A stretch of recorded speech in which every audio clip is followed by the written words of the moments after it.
I learned that there are two words in the English language that you should never say together in sequence. And those words are the and juice. I've never heard someone do good after they said that.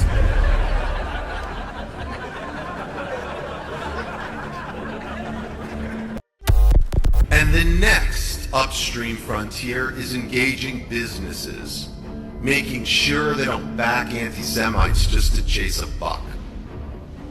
And to illustrate this, let me tell you a story about the ADL, Kanye West, and Adidas.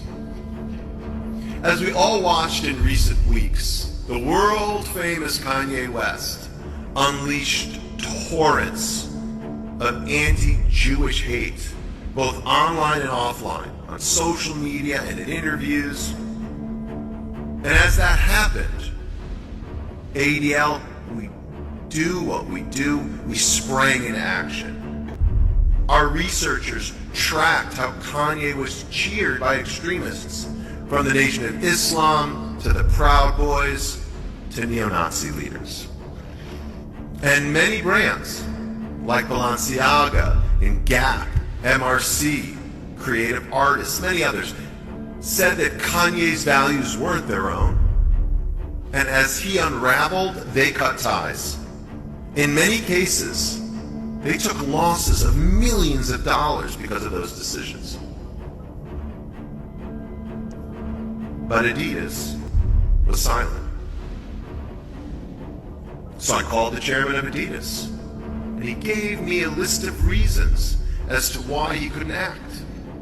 Now look, I've worked at some big companies. I get the politics, and I understand the pressure.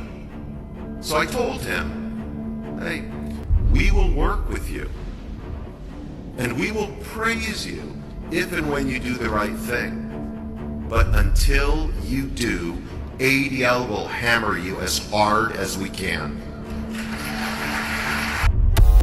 He said, I can say anti-Semitic things, and Adidas can't drop me. Now what? Adidas dropped that immediately.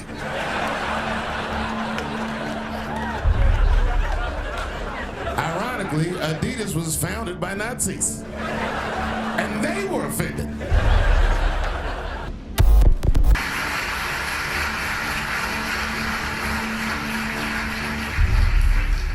I hung up the phone, and I knew to get that done, it wasn't about me or us. We had to turn to all of you. Adidas needed to hear directly from the people who buy their shoes and wear their workout clothes. So ADL launched a campaign, #RunAwayFromHate, to use social media to raise awareness of their inertia. And almost 20,000 of you directly lobbied the company. You posted, you tweeted, you emailed, you clicked, and you helped. First, the media took notice, and stories started to spread about their inaction. Then the markets took notice. Adidas' stock price dropped 23% over the month. And then Adidas took notice. Instead of just keeping their relationship with Kanye West under review, they put it on ice and terminated it.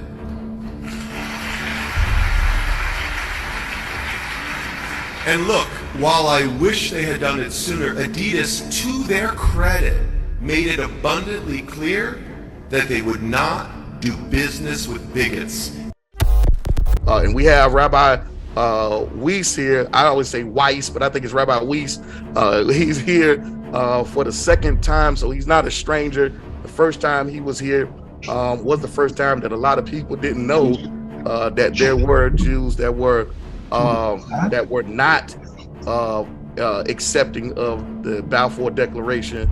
And so he's very, very outspoken and popular on this topic, dealing with Zionism and against the Zionists and the 1948 situation. So we're going to kind of delve into that just a tad bit, but we're going to mostly deal with the Kyrie Irving situation. And before I get into that, I want to read a scripture real quick, so that way we can make sure that we stay in line with the Almighty and the Creator for honoring the word of the Most High. So I'm reading here in Isaiah chapter number 2, verses 1 through 5. It says, and I'm reading this from the TLV, it says, the word of Isaiah, son of Amoz, saw concerning Judah and Jerusalem. It will come to pass in the last days that the mountain of the Most High's house, or some translations say Adonai's, or others say Hashem, or the Orthodox says Hashem, will stand firm as head of the mountains and will be exalted above the hills, so all nations will flow to it.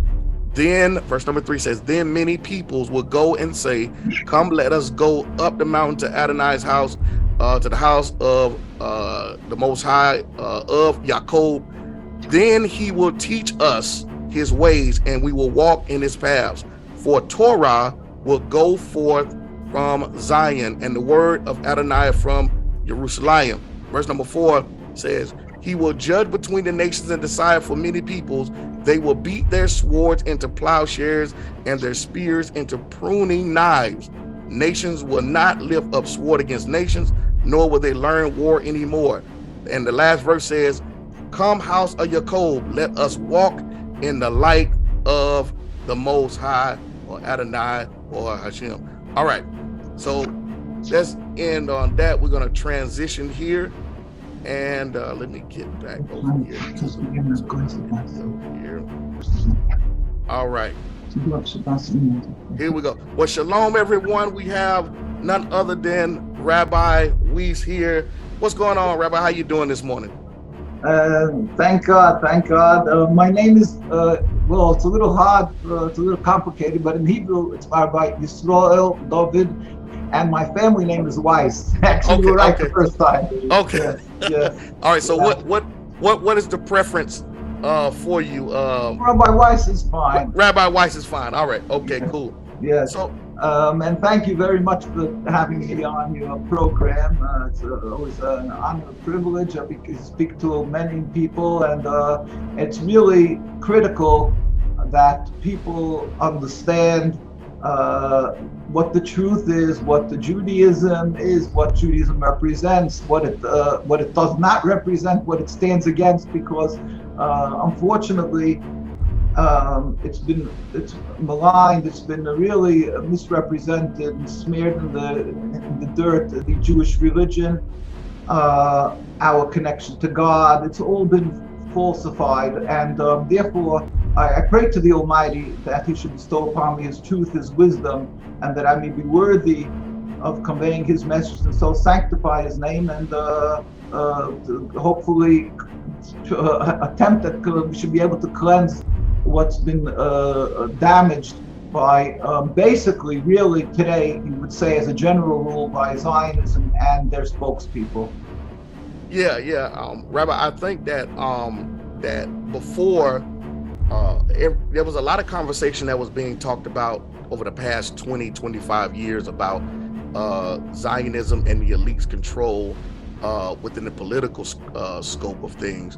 But now I definitely believe that there's a conversation that has taken place recently in the past 10 years, maybe a little longer, but for the public, the past 10 years regarding the entertainment industry and the control over the media, the news, Disney, Fox, all of these different things that are going on. And there's been a lot of talk, but I think that as the saying, what's in the dark will come to the light. I think now we're starting to see the hand of theirs within the entertainment industry and the focus and the control that they have on things, even dealing with same sex, all of this stuff that is going on, the promotion on television of all types of wickedness. So what are your thoughts on their control within the entertainment industry? Do you think this Kyrie Irving situation and Kanye West, which we're going to mostly talk about Kyrie, do you think that's also God revealing the dark hand of the elite?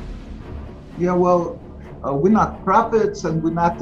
We can't really, say exactly what God's ways and so forth. But we definitely are told by the Almighty in our Torah to learn from things that happen, a tsunami, any type of, God forbid, a punishment or reward, that we should take from that. We should take a lesson of that. And as you know, in Nineveh, this famous story with Jonah the prophet, that he came to warn them that if they will not repent, bad things will happen, they'll be destroyed, and therefore they listened. And the king was a pious person. He was God-fearing, and he listened, and he told the people they have to repent, and that brought that they were saved. While at the Mabul, by the time of the great flood, the people did not repent and didn't take the warning of God. They didn't take heed to the message, and there was this terrible, Mabul, what's called in Hebrew, the destruction of that. So basically, the Almighty definitely always sends messages and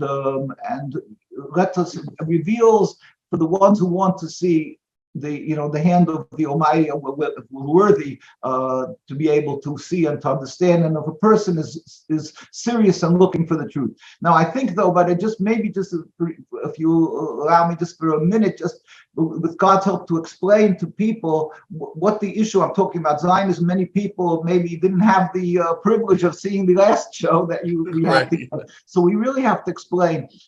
Judaism, with the help of the Almighty, Judaism is a religion of 3,000 years. The Jews, Moses went up on Mount Sinai, and he got from God the Torah. The Torah was then given to the Jewish people, and it is a covenant. It is the covenant, meaning that we are bound ourselves to the Almighty, and that we should be subservient to the Almighty and follow the laws of the Torah, which is many of the laws about how one has to be good and emulate God in all that God is compassionate, God is good, and so forth. It says one of a statement, Mahu rachum afatate rachum, just as God is compassionate, you must be compassionate. But there's laws: thou shalt not steal, thou shalt not kill.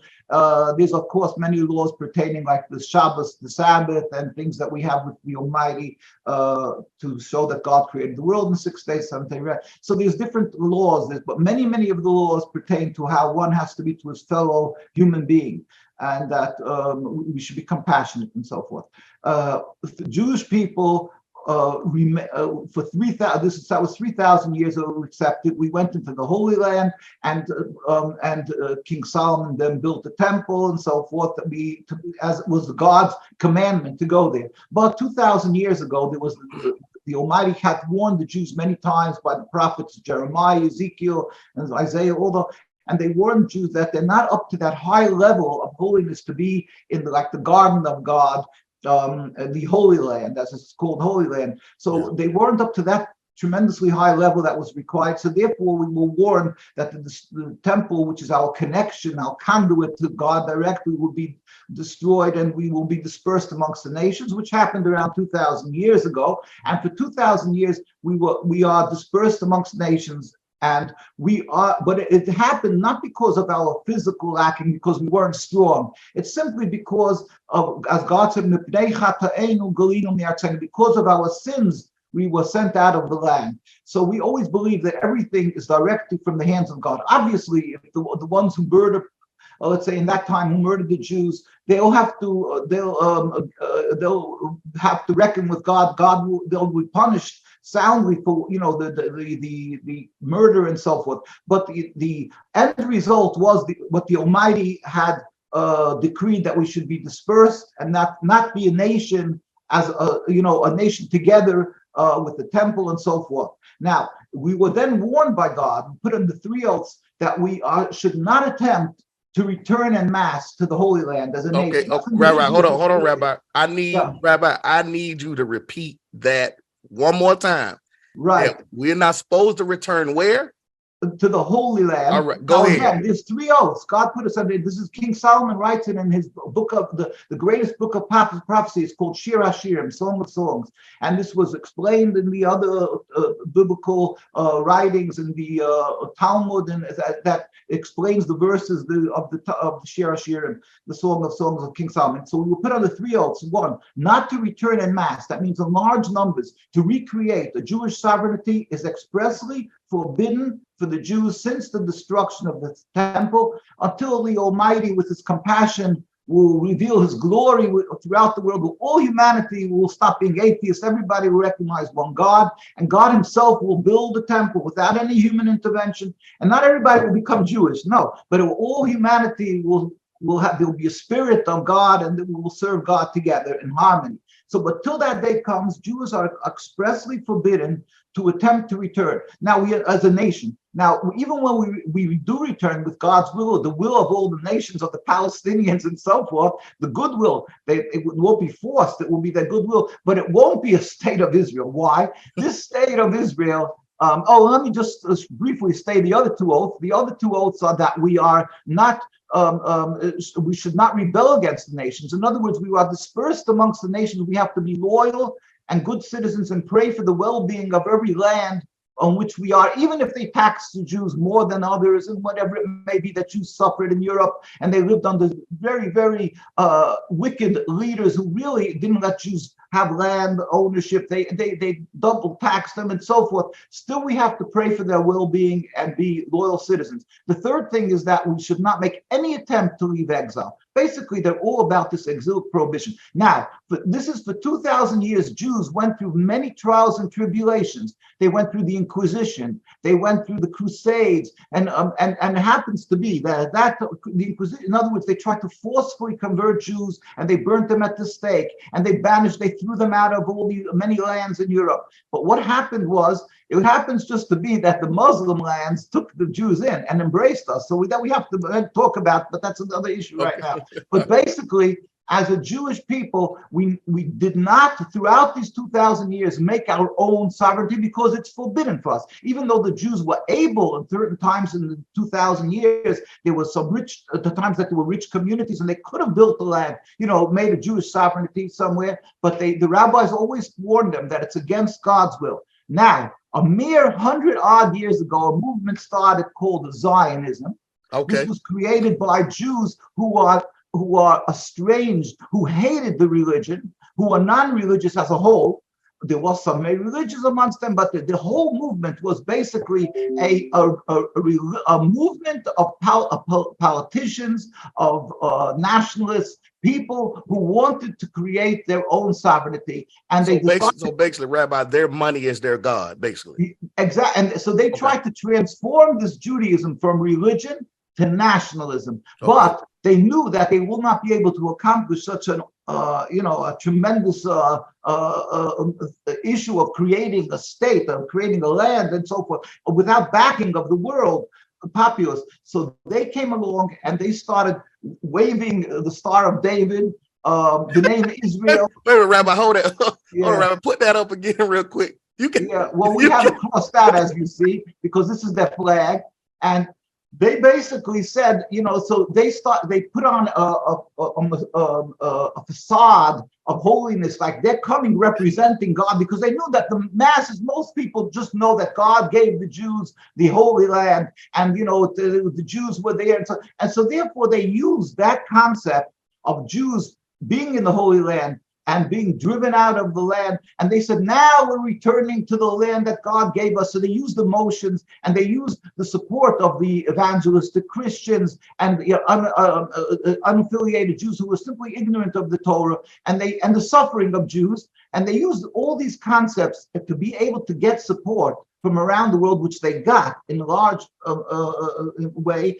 And in order to create a so-called Jewish state, I always like to show a picture of the Zionist the 5 pages. I have a picture here. I'm asking my colleague to bring it here. Okay. That's it. Where we have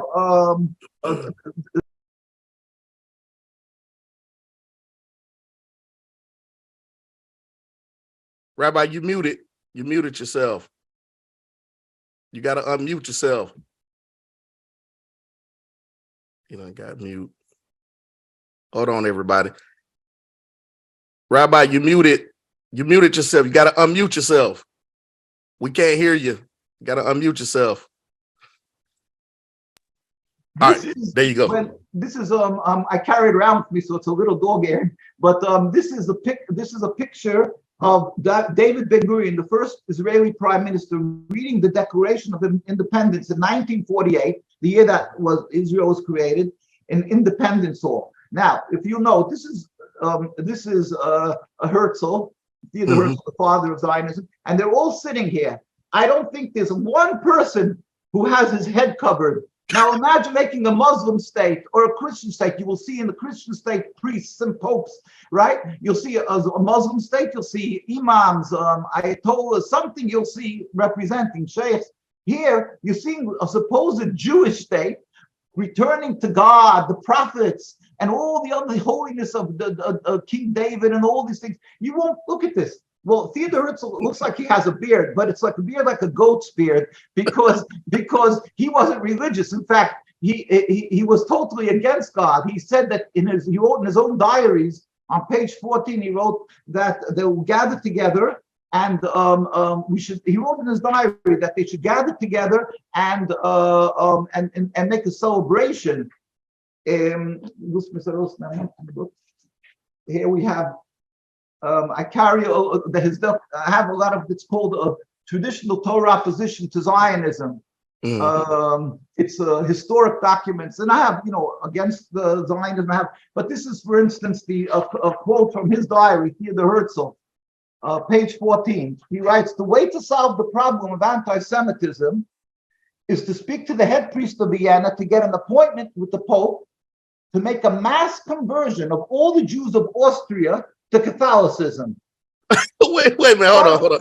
It should be done on a Sunday in the middle of the day with music and pride publicly. We are the last generation that held on to the faith of our forefathers. The conversion would be in St. Stephen's Cathedral. Now, he writes in his diary. Imagine that. Theodor of Zionism, of the movement that this Zionism that's supposed to be the savior of Judaism. Now, now they created the state. And David Ben-Gurion was the first prime minister, and to tell the world that they are the continuation of the Jewish people and the Jewish what God wants.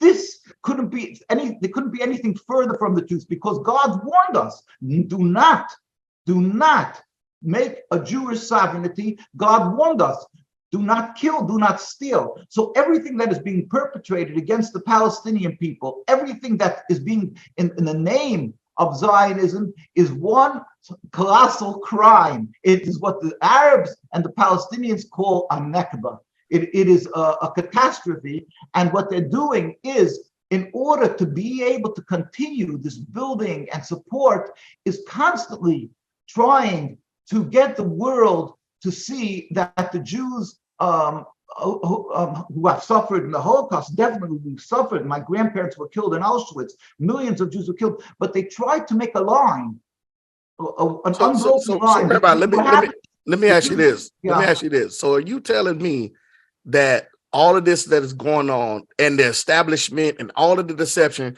you telling me that even Christians were involved in supporting? So, the modern day Christians who are supporting Zionism, they're involved with all of this stuff too? All of this stuff is connected in some kind of way, or they have the support. The Zionists have the support of the Christian community. Let me say that, in order to establish these laws and things for the sake of money. Is that what it is? Well, I'm very reluctant to condemn or to say, that God forbid that people around the world are not well-intentioned. There are many people who saw what happened to my grandparents, what happened to the millions and millions of Jews in Europe, that they were murdered and that the world was silent. And they really feel that responsibility and guilt, maybe, or for being silent, that the world was silent by this ethnic cleansing and so forth. And they feel that it's really they want to help the Jewish people, and we're very thankful for that. The other people who don't have, they have ulterior motives to, maybe to having European people in the Middle East because of oil. You can say whatever you want, but there's definitely many thousands and hundreds of thousands, and who knows, most probably millions of people who really mean well,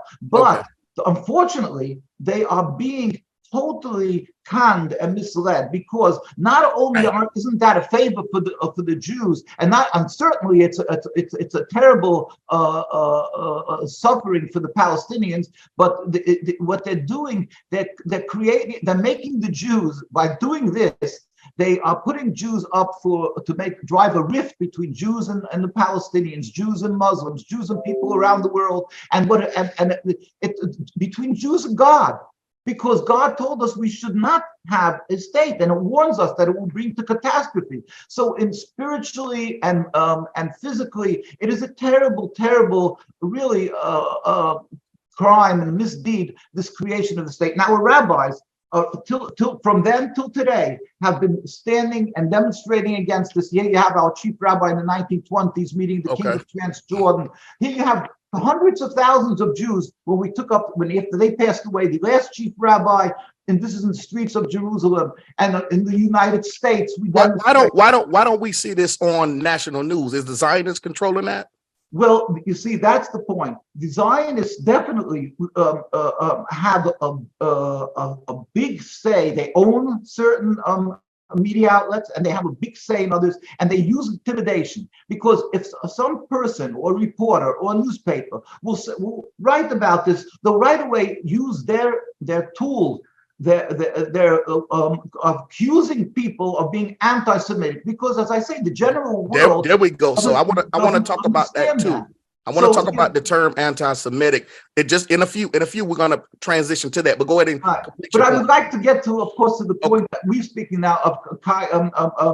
Go ahead, Rabbi. Yeah. Go ahead. Because so what they do is. They have organizations, Anti-Defamation League, the ADL, and so forth, that we just was in Manhattan demonstrating against them.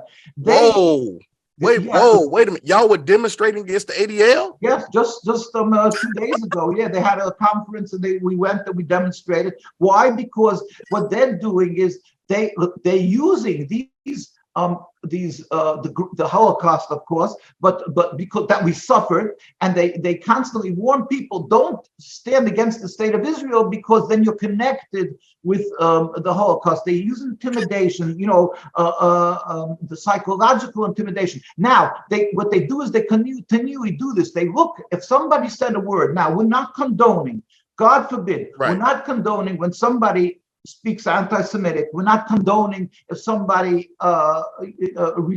makes a reference and a link that says you should watch anti-Semitic. We're not condoning all of this, but the approach, the Jewish approach. In fact, we put out a paper against ADL, and it could be seen on our site, NKUSA. Yeah, I definitely want to get that site. To explain that if somebody made a mistake, somebody did something. Hold on, Rabbi. Let me get the website. Let me get the website again. Hold on, I want to put it in the chat group. Okay.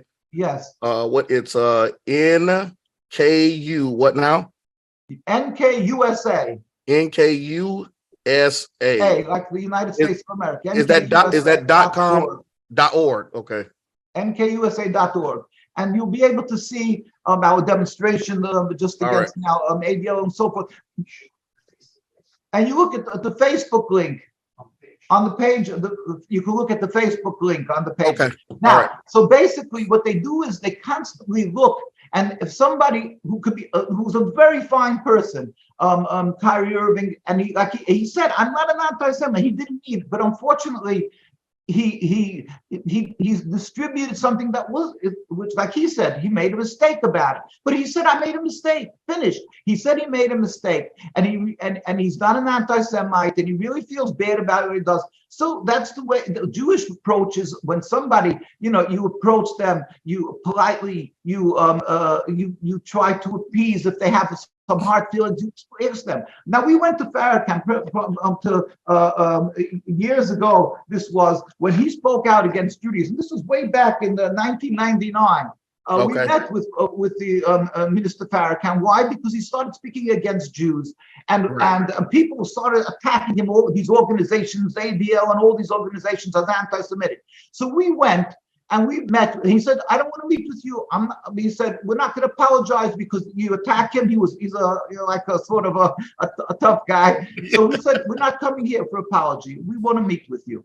He allowed it. We met with him for 4 hours, and then we met with him many other times. And at the end of the conversation, he says, "You know, I didn't know," and he apologized. He said, "I didn't get the whole picture out right. He didn't mean, when he's speaking about Jews, he didn't mean Jews. He was using the terminology because he, unfortunately, what the Zionists do in their approach and everything. So unfortunately, they like, in fact, Netanyahu, who may be again prime minister again by them. In this, we say the state is totally illegitimate and illegal to be, even if it would be under the greatest peace activist or whatever, because the actual existence is a crime against God. They're taking the lands against Palestinians. So it's neither here nor there who the prime minister is. But it happens to be that Netanyahu is a right winger and all these other, blatantly an occupier. I mean, with all the all the rings and bells that go along with it. So anyway, so when he was one of the ones, Netanyahu, that when he went, we went and we spoke out against them. So we went to Minister Farrakhan. Yes, and we met with him, and we said to him that what you're seeing is Zionist activity, Zionist in the name of Judaism. Now Netanyahu said, and he insisted, and he pushed through the laws that it shouldn't be called a Zionist state; it's a Jewish state. A Jewish state. He insisted that it's referred to as Jewish state. Why? You know why? Because he wants that when anything happens wrong, so if a person says the Jewish state did something, oh, you're speaking against Jew, you're an anti-Semite. That's what he wants. And it's not true. Now, many people who really have a love for Jewish people, why shouldn't they? People, we live in neighborhoods, we taught by God to be peaceful, to be kind, to do charity. You go many hospitals, you'll see a lot of names there, Jewish names who donate and everything. They're out to do good. Even in the civil rights movement, as you well know, there were many Jews involved, and Jews were murdered, and Jews were always out to do good. Zionists, on the other hand, are using the facade of Judaism to do bad, to do terrible crimes. But if he's going to say Zionists, then they're going to be vilified. So he decided that he uses the Star of David. He calls it the state of Israel. Israel was Jacob in the Bible, and you have to refer to it as a Jewish state, and therefore everybody's accused of anti-Semitic. And certainly when they dance with glee when somebody made that mistake. Unfortunately, who did something, he's made a misstatement, who did something, but he right away apologizes for it. He has, he really feels bad about it, but they don't want to let it rest. They don't want to let it rest because they can use that as a tool to be able to condone their control. Yeah, it's a form of to use later that hey, they send letters around to everybody that support us, send money to us because we have to exist, because if it's not for us, Jews are going to be, God forbid, who knows what's going to happen to them. We have to have the state of Israel. So they're using the fear tactics of trying to put fearmonger. And see what happened was when they did that to Kyrie Irving. Right. At first, when he went, because basically he said, "Listen, I'm trying to study my heritage, my roots. I lost all of that during slavery. I feel a connection to people in the Bible or to ancient Israelites or whatnot. I'm just discovering." I shared the link or whatnot, I put it on our page, but I wasn't doing it to offend anybody or anything like that. But so when the Zionists kicked in, they tried to push this agenda. What happened was they didn't expect the backlash of the people. There were even Jews as well as Israelites and others and African Americans and Africans and white people and everything came against them. And when they start finding out that the boycott and all this other stuff may have been taking place, that's when they want to say, oh, well, we really weren't saying that. They even had people in the sports media speaking against this brother and saying, look, we need to condemn him. He's an anti-Semite. And he said, well, I can't be an anti-Semite when I know where I'm come from. Basically saying that I believe that I'm from the line of Shem, or I have some Shemitic origin. So he's saying, I'm not saying that I'm not speaking against anybody. I'm just saying this is for me, and hey, check it out. Now, he didn't make the video. He didn't create the documentary. He didn't do any of that stuff, but he felt like it was some information that was in there. But once the people came together and they tried to push that fear agenda at first, and people was like, nah, we're not having it. We done with that fear agenda. We already know what you Zionists are trying to do. Even though they didn't use the term Zionist, they used the system. And me and you, we know what's going on with that. But when the people came together, now it's backtracking. Now the commissioner is saying, oh, well, no, he's not an anti-Semite. Now the people that was condemning him and saying that he should be put to death almost, now they're saying, oh, well, we really weren't saying that. And this, so I think the power lies within the people against the power structure. If the people have an understanding and be educated on certain things, then there can be a form of, I don't want to use the term because Facebook might flag me, revolution or whatever, but it can be a spiritual and an educational power shift amongst the people, and not with the powers that be. What are your thoughts on that?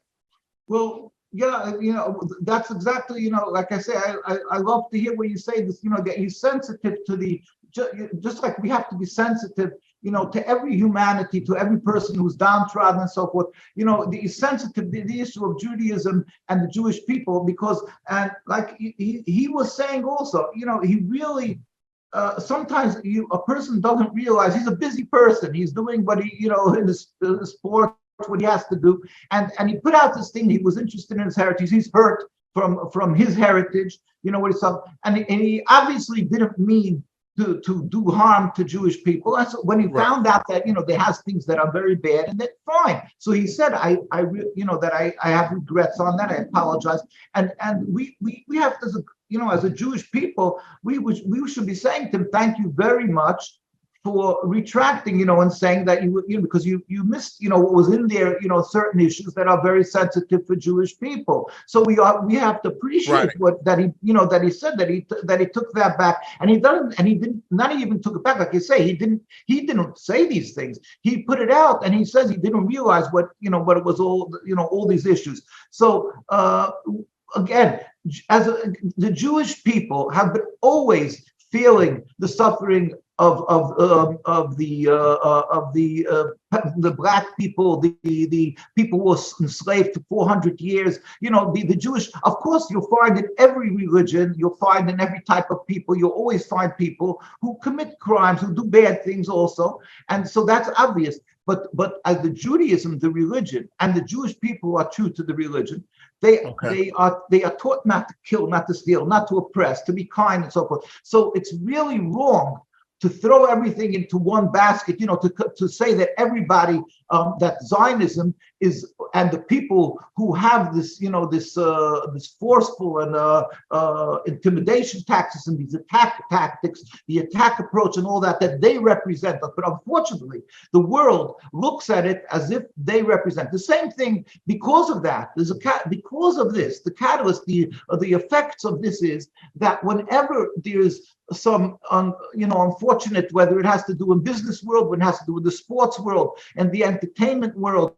whenever the people see a Jewish name, they think, oh, it's just one, coalition, and it's the Jewish people and everybody's involved. God forbid, even as us Jews, we hurt because of the immorality in entertainment. And it's in our schools, it happens to be that you're not even allowed television, smartphones are not, you'll see signs all over in our communities with I have this start, it was like smartphones are not allowed into the synagogues. They're not allowed. If a person has it, they have to have with a filter. If somebody needs it for business, and I could tell you on and on. We don't have movie theaters. It's all forbidden because we believe that this entertainment is immoral.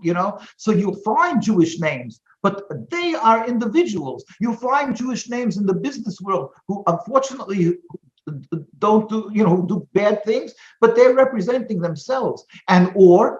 Some people are from the Zionist, the state, so they're representing the state of Israel. But this is all not is clearly not representing the Jewish religion. It's antithetical to our religion. It's contradictory to our religion and contradictory to the millions of Jews who oppose who are true to the religion. I show you.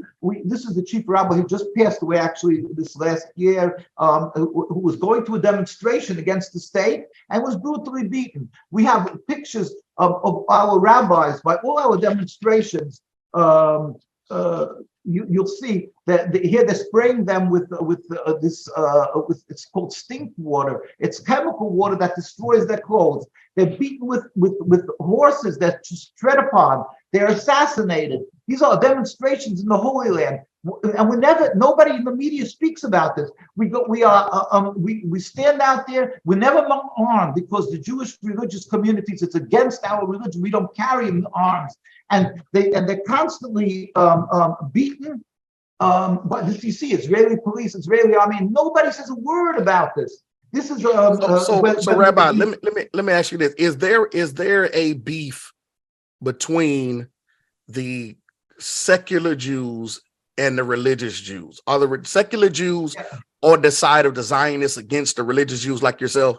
Well, it's a very complicated picture. Why? Because there's many secular Jews who are anti-Zionist because of human rights, because the Judaism says you should be, human rights and so forth. But they're unfortunately unfortunately estranged from the Torah in many ways. But the very religious Jews who are true to the Torah around the world, universally, invariably, the very large communities, like I always point out, a community in New York, right across from Manhattan, Williamsburg, Brooklyn, the largest concentration of religious Jews, there's not one Israeli flag, because you have to be, if you are truly religious, you have to be opposed to the existence of the occupation, the existence of the state of Israel. Here's an old rabbi, here's young children. They're all beaten ruthlessly by the Israeli police, and not a word in the media. This is scandalous. Now, and because they're simply standing up against state. We have boys and girls. Every boy and girl who turns 17 gets arrested or becomes a criminal because they refuse to serve in the Israeli army. So if you ask if every religious, unfortunately, there is the fringe that are settlers, that are part of Mizrahi, that means the part of Israeli Zion, religious Zionists. And they're always in the news because they're the ones in the settlements. They're the ones that are supporting the state of Israel because Zionism fed that thought that God gave us the land. And they use a lot of idealists. So that you'll have children who went to universities who don't know the religion, and they have people in every university that are called Hasbara to explain Zionism, and they have birthright Israel to bring them up to the state, and they teach them, oh, God gave us the land, and we have to give our lives to protect it and so forth. So they have settlers who are ready to give their lives. They stand on the mountaintops, they're occupying, and they're always in the picture. So it looks like all the religious Jews support it. Well, they are a fringe group, mainly from non-religious background, because from the very religious backgrounds around the world, we know that what they're doing is the most criminal cardinal sins that could be against God. So the very religious communities stand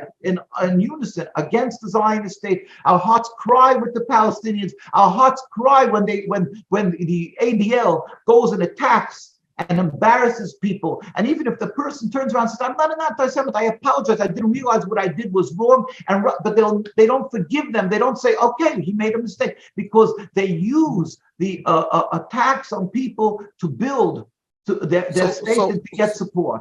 So, Rabbi, so they've weaponized the term anti-Semitic. 100%. So basically this is a weapon, political weapon, that they've created in a way to use it to control people. It's a weapon. I have to cause, the clause that I have to say is that let us always because of many people, it's a sensitive issue that there I understand. I understand. There is anti-Semitism, unfortunately. Right. And I got it. And it's not acceptable anti-Semitism, but unfortunately, they exacerbate. They make people hate Jews in many circumstances because of what their actions. The people come along and say Jews control because of what they see what the state of Israel does. Now, there are some people who are in the deep parts, like the Nazis, who are simply haters of Jews, but they create animosity. Even they use the Holocaust to that same person, and you're right. They use it to the word control. Maybe, I mean, you can use the word control. I'm focusing on the entertainment aspect of kind of what they did to Kyrie. I'm not saying that the term itself doesn't have a place. I'm just saying when they do use it. When they do use it. I'm not trying to disagree with you. Okay, I got you. Yeah, in other words, they don't have that power to really, like people think, control the world, but they definitely use it, manipulate and in a certain manner control. It hurts me to say it, but it's not that they really have control over everything, but they have a strong hand in using. They use public relations, and they have the Israeli lobby. That's every year they go to Washington and they lobby and they use intimidation and suggestion and things to be able to.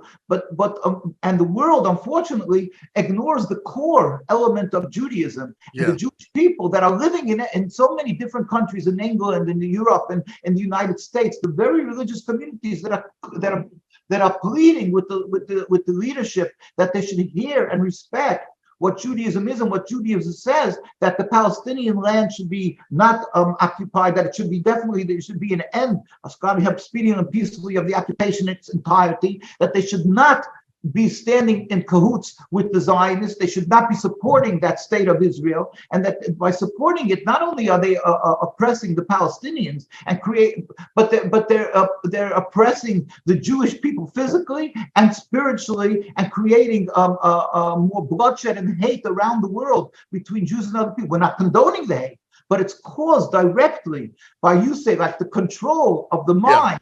Of around the world, and that's unacceptable. And if a person like you, God gave you the power to be able to differentiate between this Zionism and Judaism. They shouldn't have a control of anything around this world because they're a pariah, they're evil.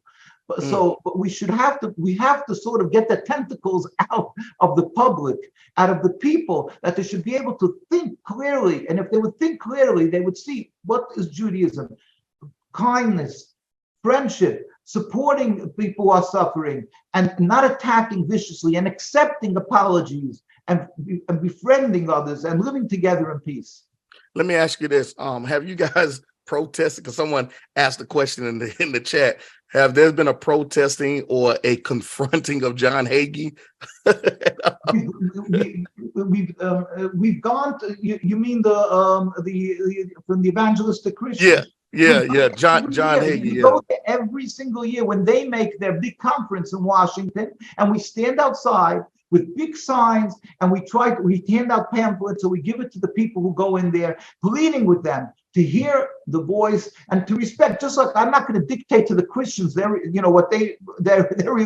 They should have the respect of the Jewish people, that our great saints and rabbis know what their religion is, and they should look at the very religious communities. Nobody could argue or debate that the very religious communities, as I point to in Williamsburg, that these are the leaders and the minds and the holy men of what Judaism is. And the same thing in Jerusalem. We have the chief rabbis, we have the communities there that are the voice of Judaism. And in fact, they pleaded in 1947. We have the letters of the chief rabbi, Rabbi Dushinsky, of blessed memory, pleading with the United Nations that we furthermore wish to express our definite opposition.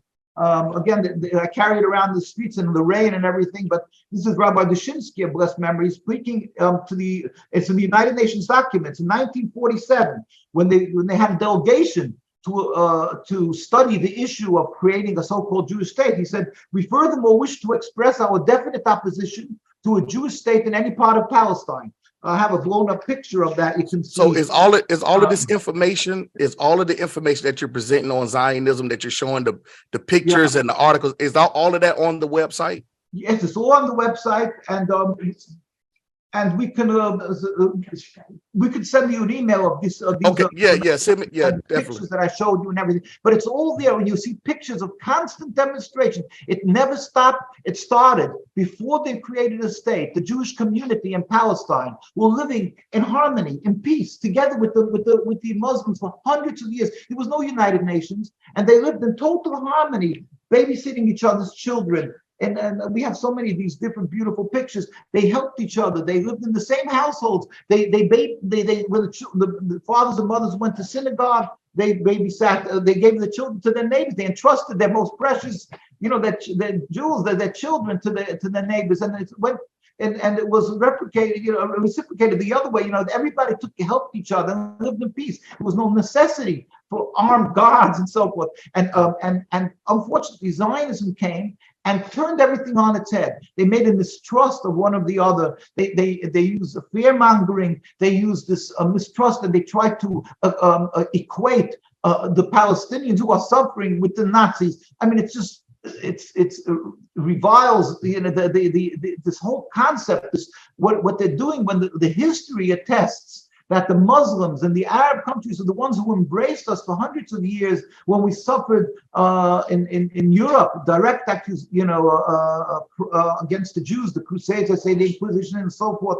And we lived and we flourished in Muslim and Arab lands, and in Palestine amongst them, in Iran, in Egypt, Tunisia, every single land that you can mention, that you can think of. And we flourished in these lands. And then in Palestine amongst them was under the Turkish, the Ottoman Empire. We lived together. We lived in peace. And all of a sudden Zionism comes and said, we're going to create this Jewish state, that God gave us. And all of a sudden they have to have armed guards and drones and God knows what. And all in the name of bringing peace.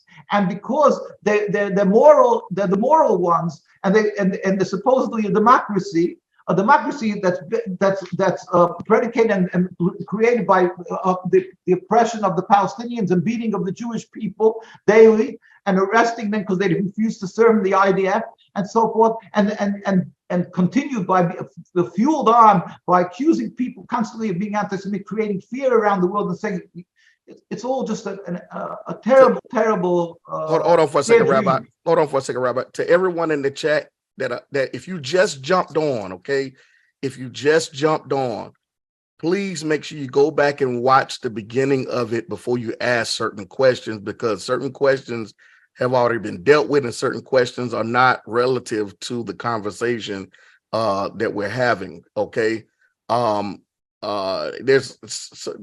He's not for the 1948 establishment of the state of Israel. He's not for Zionism. So that our conversation today, if you're just not jumping on, or if you're a new subscriber, please subscribe to the channel, but make sure you go back and watch the first video that we had a couple of months ago, and you can also rewind this video. So if you have any questions relating to Zionism, any questions relating to the land, any questions regarding Kyrie Irving or Zionism within the entertainment and sports industry, please pose those questions. Some questions are not relatable to the conversation, so we don't want to get off task here and having discussions and stuff. If you want to discuss those things amongst each other in the chat, you can do that, but any questions pertaining to anything outside of the question, we're not outside of the subject, we're not going to have the question. We can have that at a later time, or you can go back and watch videos.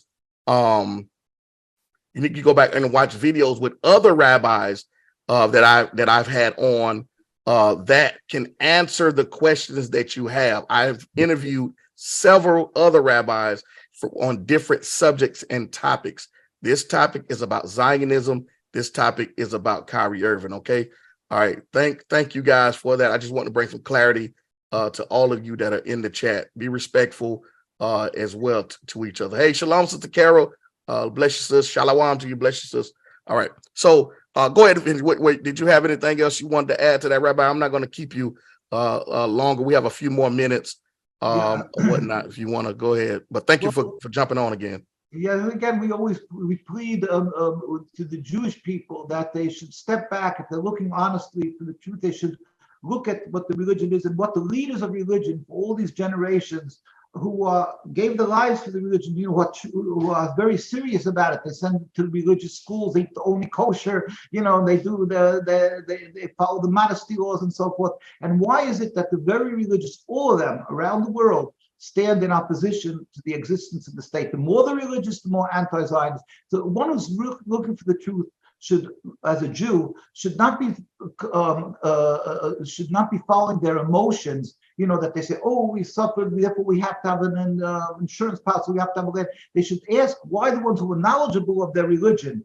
And again, the very religious, whether it's Hasidic, Ashkenazic, Sephardic, Yemenite, or the Lithuanian, the Brisk, the rabbis, the leaders of the Lithuanian Judaism, that's called Brisk, Soloveitchik, they all stood in opposition, vehement opposition to the Zionist state. In fact, we put out a book called "The Rabbis Speak Out," which is a compilation of 130 years of the leading rabbis of religious Jewry opposed to Zionism. One famous one is named the Chafetz Chaim, who's a codifier of Jewish law, very famous, and he passed away in 1933. That 1933, that's a little before the creation of the state, but after Zionism was already blossoming, unfortunately. And he wrote, I'm just quoting one quote of him. He said, "Therefore, every man whose heart fears God must exhort all Jews not to give their children to the Molech, which is a idol." He said, "The Zionists are dead limbs of our people, which causes the entire body to rot." This is Rabbi Yisrael Meir Cohen, 1839 to 1933. He's very famous in the Jewish world. And just one of so many. We don't hear about it. I don't think the public and the public at large hear about many of these rabbis that you are quoting that who are anti-Zionist, that against the Zionism, with whether it's in the land of, whether it's over in Palestine or in the land of Israel, or if it's in America. So that's a form of censorship, I would say. Exactly. Because they're not, you don't hear about these rabbis. Everybody think, oh, all the Jews are for the state of Israel and moving back to the land. Yeah, that's why I'm saying that you should really go to the very religious communities and see for yourself. You go to England, Stamford Hills in London. It's the most religious community there. They have a mosque, a synagogue on the same block. They're living together for years and tens of years in peace and harmony. And there's not, you won't barely, I don't think there's even, maybe you can't see an Israeli flag. I didn't go through all the side streets, but it's almost impossible to find. The same thing is in Jerusalem, in the city of Jerusalem itself, in Al-Quds, in the old, where the very religious community lives. You'll see there. You'll go to the streets there, and you won't find an Israeli flag in there. On the contrary, they even hang Palestinian flags, and the police are constantly coming and ripping down the flags. Here you have this is in the Stop Zionist terrorist massacre in Gaza. This is in Mea She'arim, it's called, at the 100 Gates, it's called. This is the very religious communities. So, and we plead with the Muslim community. We really plead with them that they should really hear and understand that we as Jews cry with their suffering. We hurt with the suffering around the world that the Palestinians in refugee camps. We personally went to visit. We sent ambulances and others to Gaza. We had a representative when the PLO was created with President Arafat. We had a representative, Rabbi Hirsch of blessed memory. They put acid, the Zionists, in his face, and he became blind in one eye. But we always had representatives. Right. We went there. We constantly feel with the suffering of the Palestinians, and the message should be sent to the Palestinians to know that we're there with them, and we hurt with them. We pray to God that every day for that they should get back their freedom, their respect, the free Palestine, and that it should happen. God's help speedily and peace. We urge everybody to pray to God, because ultimately it's in God's hand. It's in God's hand, everything, this world. So we have to stand up and not be intimidated. And when they accuse a person of being anti-Semitic, he should understand and say, no, you're wrong. It's anti-Zionist. Don't try to label me. And so we have to pray to God, because we have to do. Do not be silent. Stand up for the people of Palestine. Stand up for the people, who are opposing the Zionism. But ultimately, let's pray to God, because in His hands He will bring a free and a Palestine we can live together in peace and harmony, Jews and non-Jews around the world, as we should be doing, and as God wants, and as we've been done so many years. Rabbi Weiss, he said, hey, if they accuse you of being anti-Semitic and you say, nope, I'm not anti-Semitic, I'm anti-Zionist. Yeah, that's what it is. That's what it is. And I'm anti-Zionist, and because I'm a Jew, I'm proud to say I'm anti-Zionist, and it's my religion. And therefore, we can never stop being anti-Zionist, and God will help, because God is compassionate. There will be an end. It says in the Torah, why are you rebelling against me? It will not be successful. This occupation will end. It's a crime. Yeah. We only pray to God that with His compassion, He should make it happen speedily and peacefully. And you're a conduit for that. You should be able to help, spread the word. Constantly. Yeah, absolutely. And once again, Rabbi Weiss, thank you for coming on, man. We really appreciate you again. I think it's a lot of newer subscribers and viewers who are watching. Last time, I think we had about 50. Now we have 105 viewers who are watching live. And I think that's because of some of them remember the last time. And then I also put out the flyer that you would be here. So I think some of them might have came with some other thoughts that, you may be, pro-Zionist, but now I think everybody is kind of getting a understanding. One Sister Kara, she says, anti-Zionist, she says, ask Rabbi, how can we get rid of the word anti-Semitism? I think anti-Semitism. Well, the Almighty, with His compassion, will bring an end to that also. We have to, pray to God always to protect us, but we can't do it through evil methods. Right. We have to follow His order. It's His world, and we have to follow His order by appeasement, by friendship, by, if you feel somebody is antagonistic to you, approach them. Ask them, what is the problem? Why is that? In fact, our great rabbis by World War II wanted to meet with Hitler, mind you, his name should be obliterated. The murder of millions, over 6 million Jews, because I met it's in conferences with people from Russia and so forth, and there was many Jews who were not even listed. Now, but they wanted to meet with him, but the Zionists said no. They refused to allow it. What they did was, the Jews, there was 400 rabbis who marched to Washington. It's all documented. We have the Zionists, they wanted to meet with the president here in the United States, and by the Second World War, and the Zionists put things in the way that they shouldn't be able to meet with the president. 400, the greatest rabbis here in the United States.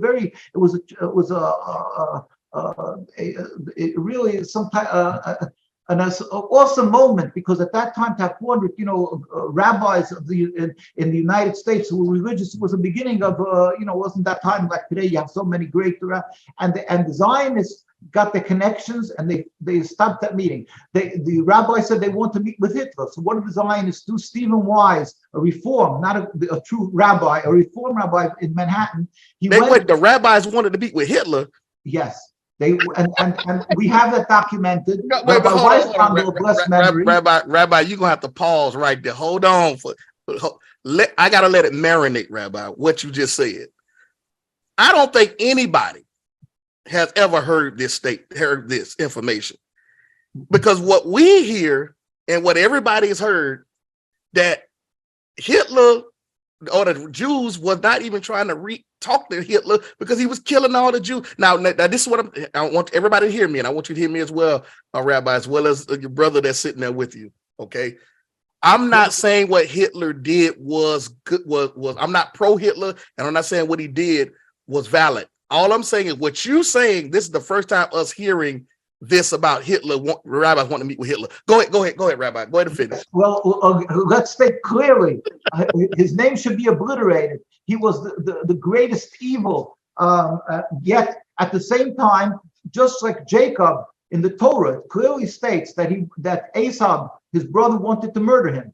Right. The Torah tells us that Jacob went and he brought him presents, and he went to appease him, and he went to, on the God's command. He did what God wanted of him. And that is, the Torah is to teach us how we should be in generations. That's right. Our rabbi said that the approach is, when there's somebody who's out to murder Jews and murdering Jews, we should make an attempt, we should go and meet and see, what is this person, why is he doing this? And could we somehow stop that? In fact, there was Rabbi Rabbi Weiss Antisemitism actually met, he had secret meetings with Eichmann. It was the Eichmann trials, yes? He went and he met secretly, and now Eichmann, if you know, the Nazis, they went through Poland, they went through Ukraine, Poland, and they murdered millions of Jews. And then they were going to go into Hungary, and they were already in Slovakia. This is like a very brief history, so Rabbi Weiss Antisemitism was from, of blessed memory, was from Hungary, and he secretly met with his henchmen and with from Eichmann, and he said, "Listen, you see the writing on the wall. The Nazis are losing the war." It was in 1944 already, 1943, 1944. He said, "You're going to lose the war. Sell me the Jews. Don't murder the Jews." And they stopped killing Jews in Auschwitz for over a month's time, and on the deal that Rabbi Weiss Antisemitism would bring him a large amount of money that they asked for, and the Zionists thwarted his efforts. They stopped him from being Jew. He wrote a whole book. It's called Min HaMetzer, From the Depth. And there's a book called Perfidy, from Ben Hecht. This is all written about the Zionists wanted. They wrote. This needs a show for itself. But the Zionists said that the more there's Jewish blood spilled, to the conqueror goes the spoils. So they said they knew that once the Allies are going to win the war, then in World War II, then they can divide the land, and then they were hoping, as it did, that they'll be able to get Palestine, and they'll be able to get a land to create this a Zionist entity. So they said the more the Jewish blood is spilled, the more they'll have. And not only that, now if you think, I'm just imagining, we have the quotes. It's called the Holocaust Victims Accused. We have the quotes, and I'm just going to quote one other quote. Now, what book is that, Rabbi? What book the are you showing? Victims Accused. It's on our site. It's on your website. Yeah, the Holocaust Victims Accused. Okay. Now, I'm going to just quote from. This is from Chaim Weizmann. Chaim Weizmann. His name should be obliterated. The first president of the state of Israel. Now, when Jews were being murdered, this is everybody knows that it was already starting to be murdered. The Nazis didn't just start at the beginning of World War II. They started murdering Jews, and when they slowly but surely, the anti-Semitism grew, and they started in Germany and so forth. So when the Jews were starting to be murdered, the Zionists, who are already very active, but they were active in the beginning, the 20th century, in the 1900, 1910. They moved up to Palestine. They had the first meeting in 1895 in Switzerland, but they started going up in waves afterwards. So they didn't just start in 1948. Now, the Zionists, so they were very strong, a powerful movement. Now, against the religious were very strongly against them. Now, in 1943 already, when Jews were in 1939 and so forth, in that time period, when Jews was being murdered already by the Nazis. And so the Jewish groups had meetings, the Jewish rabbis, what are they going to do here? This terrible anti-Semitism growing. So the Zionists also had a meeting. And Chaim Weizmann, and this is quoted in the Jewish press, that's a Zionist paper, in October 18, 2002. It's in our book called the... where's that book? That's on the website too? Yeah, and he said, and I'm quoting now, the first president of the state of Israel, he said, Palestine cannot absorb the Jews of Europe. We want only the best of Jewish youth to come to us. We want only the educated to enter Palestine for the purpose of increasing its culture. Educated means doctors, scientists. So let me ask you. Religious. Let me just finish this quote. Okay. The other Jews, meaning just plain Jews, not the scientists and lawyers and doctors, the other Jews will have to stay where they are and face whatever fate awaits them. These millions of Jews are dust on the wheels of history and may have to be blown away. We don't want them pouring into Palestine. We don't want Tel Aviv to become another low-grade ghetto. In other words, I'm a ghetto too. Wow. President. Now he's imagine how dirty, how vile these words are. In other words, they didn't want Jews like me up there because we will spoil their plan of creating a state of Israel. They want only the educated to come, but the rest of the Jews, like me, they don't consider educated because we only study Torah. They don't. These type of people, they don't want them coming into Palestine. Imagine that. And yet they call themselves the protectors of Jews. They accuse Kyrie Irving of being an anti-Semite. Well, their hands are covered in blood. They thwarted the effort. So when Rabbi Weiss Antisemitism had this meeting with Eichmann, what they did was they got him arrested. They saw that they should not get the money to the Nazis in order to save the Jews. Even though, of course, the Nazis are murderers, they're the devil, they're evil, but they were ready to sell the Jews of Hungary. In other words, my grandparents were killed in Auschwitz in Hungary. We're talking about close to 1 million Jews. They were murdered, and the Zionists' hands are sullied with their blood because Rabbi Weiss Antisemitism and the books are there, Perfidy and Menameter, they could have been stopped. It could have been stopped because how? By the rabbis dealing with the Nazis. And the Zionists, they thwarted these efforts. So that's just one of many. At the beginning of, by the way, of the Holocaust, they worked with the Nazis at the beginning because at the beginning in Germany, they wanted the Jews thrown out because these were the type of Jews, non-religious, doctors, lawyers, they wanted them sent to Palestine. So they worked in cahoots with the Nazis at the beginning. But that's a whole different story. So I'm just saying. Wait, the Zionists, are you saying the Zionists worked in cahoots with the Nazis? Yes. Now, I'm not saying every Zionist. Right. I'm not saying every Zionist was like that. But the Zionists, in fact, their newspapers were not closed. When the Jewish newspapers and so forth were closed in Europe, the Zionists were able to keep their newspapers going. We could see that in the Holocaust Victims Accused, and there's many other books like that. The fact is that we have the writings of the Zionists. They are not our friend. They are not the friends of, obviously, of not the Palestinians, but not of the Jews. They are our bitter enemy spiritually. They are destroying the Jewish heart. They are destroying the minds of Jews. They are destroying the what people call humanitarian. They are destroying what the Jews, because Jews are told that the Arabs, the Muslims, the Palestinians are out to kill them. So they drive this rift between us. So they got. So you're saying they got. You saying they have the spirit. I have you met with Kyrie Irving? Have you met with him or had an interview with him?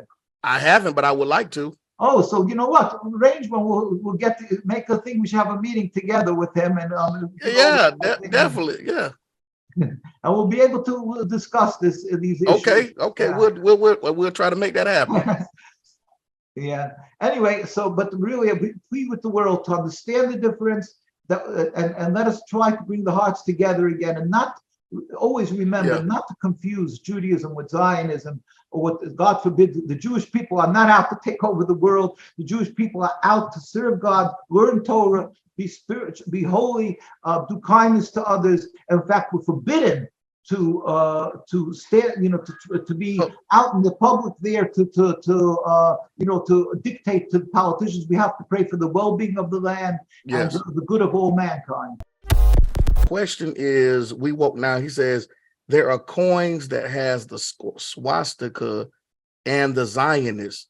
Is it safe to say that the Nazi and Zionists are simply political groups like Democrats and Republicans? Well, again, as I always say, a Jew has to be respectful and pray for the well-being of the land and not get involved in political issues. So I don't like to compare, with the different political parties and things like that. But again, Zionism is not Judaism. It is a transformation from religion to nationalism, and it's forbidden, according to the Torah, both to occupy other people, to kill, to steal. It's forbidden to even have a Jewish state, even in an uninhabited land. It's forbidden to have this concept of a Jewish sovereignty. And spiritually, they've destroyed Jews. Like the Nazis was a political movement, but it was just the essence of evil. It wasn't just political. I mean, it was it depends how you define politics and everything. But it's just the Satan and the itself, the Nazis. But unfortunately, Zionism is the works of the Satan also. It's another side of the coin of Zionism, like you said, two sides of the coin, because it's destroying spiritually what a Jew knew that he meant. What it meant to be a Jew is to be subservient to God, to keep the Torah. They're transforming the meaning of a Jew is to be loyal to the state of Israel and to support the state of Israel, which is totally antithetical to what Judaism is, and it's creating bloodshed, it's creating hate, and they've done that for since its existence. So it's unfortunately, I hate to use the terminology, it's radical terminology, I got you. Nazism and Zionism, but both of them, unfortunately, are the works of the Satan. Both of them are destroying lives. Both of them, they're not the same thing in a certain issues, because Nazis made concentration camps and that, so we're not, it's just different facets of what the Satan does. This is, like I say, destroying spiritually, destroying bodies, killing and everything.